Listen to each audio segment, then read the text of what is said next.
बिस्मिल्लाहिर्रहमानिर्रहीम। अस्सलाम वालेकुम वीवर्स, मैं हूं एडवोकेट एहसन कुरैशी। आज हम डिस्कस करेंगे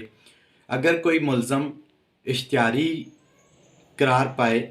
यानी कि अदालत ने उसको इश्तिहारी डिक्लेयर कर दिया हो, तो उसके पास रेमेडी क्या है और यानी कि इश्तिहारी मुल्ज़म कब डिक्लेयर किया जाएगा, किसी मुल्ज़म को इश्तिहारी कब डिक्लेयर किया जाएगा और अगर कोई इश्तिहारी हो गया है तो उसके पास रेमेडी क्या है, वो अदालत में किस तरह आए,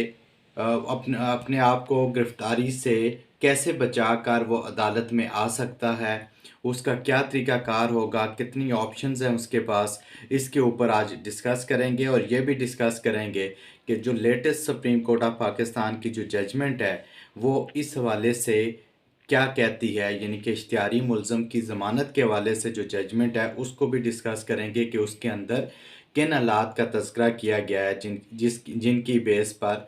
इश्तिहारी मुल्ज़म को ज़मानत देनी चाहिए या नहीं देनी चाहिए। इससे पहले कि मैं अपनी वीडियो का बाकायदा आगाज़ करूँ, आपसे गुजारिश है अगर आप मेरे चैनल पर नए हैं तो इस चैनल को सब्सक्राइब कर लें और इस वीडियो को भी ज़्यादा से ज़्यादा लोगों तक शेयर करें ताकि ये मालूमाती वीडियो ज़्यादा से ज़्यादा लोगों तक पहुँचाई जा सके।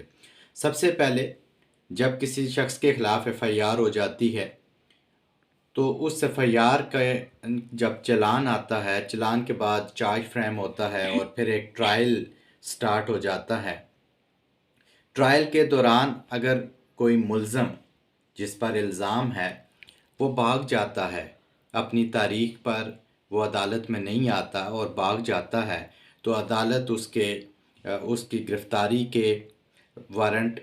समन जारी करती है, फिर वारंट जारी करती है, फिर बेलेबल नॉन बेलेबल वारंट। उसके साथ-साथ जो अखबार इश्तिहार जिसको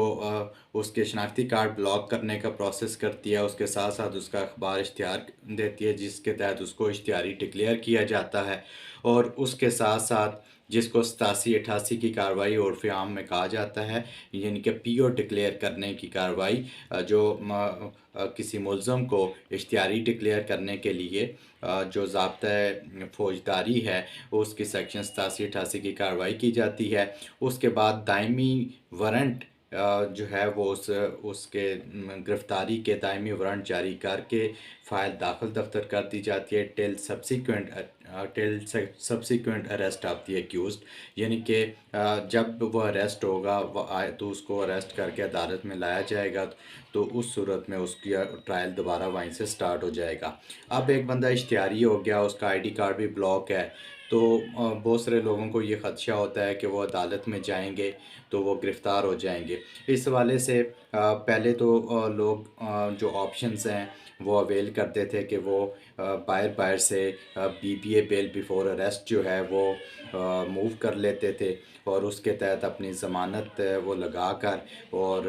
ट्रायल कोर्ट में पेश हो जाते थे। एक ऑप्शन ये है। दूसरी ऑप्शन, लाहौर हाई कोर्ट की एक जजमेंट आई जिसकी सूरत में उन्होंने कहा कि जिस सेम कोर्ट में आप एप्लीकेशन देकर उस इश्तिहारी की जो कार्रवाई है उसको ख़त्म करवाया जा सकता है, मगर उसमें रिस्क इन्वॉल्व होता है कि वो मजिस्ट्रेट जिसके पास केस चल रहा हो वो अगर उससे सेटिस्फाई ना हो और उसको वो जेल भी भेज सकता है। लोग इस चीज़ से अवॉइड करते हैं। तीसरी ऑप्शन जो है वो सिविल रिवीजन क्रिमिनल रिवीजन की है, not civil revision, criminal revision before session जज जो फ़ाइल कर देते हैं उस आर्डर को सेट असाइड करने के लिए, जो इश्तिहारी का करने का आर्डर मजिस्ट्रेट ने किया था उसको सेट असाइड करने के लिए, ख़त्म करने के लिए क्रिमिनल रिवीजन भी मूव की जा सकती है। जो ज़मानत है कि ज़मानत देनी चाहिए या नहीं देनी चाहिए, इसके हवाले से सुप्रीम कोर्ट ऑफ पाकिस्तान ने जो लेटेस्ट जजमेंट है उसमें कहा है कि जज को सिर्फ इस बेस पर उसकी इश्तिहारी मुल्ज़म की ज़मानत रिफ्यूज़ नहीं कर देनी चाहिए कि वो इश्तिहारी था, बल्कि और भी केस के मेरिट्स को भी मद्देनज़र रखना चाहिए। अगर मेरिट पर उसका केस बनता है और जज को ये फ़ील होता है कि ये शहादत तलब मामला है और इसमें शहादत अगर आ भी जाती है तो उसको कोई मेरिट पर भी इसका केस कोई नहीं बनता, तो और भी दीगर हालात व वाक़यात अगर उसकी कोई मजबूरी थी जिसकी वजह से वो अदालत पेश नहीं हो सका, इन हालात व वाक़यात को मद्देनज़र रखते हुए हुए ज़मानत जो है वो दे देनी चाहिए। सुप्रीम कोर्ट की जो लेटेस्ट जजमेंट है 2025 SCMR पेज 318 के अंदर सुप्रीम कोर्ट ने वो प्रिंसिपल लेट डाउन किए हैं जिसके तहत एक इश्तिहारी मुल्ज़म को ट्रीट किया जाना चाहिए। Thank you.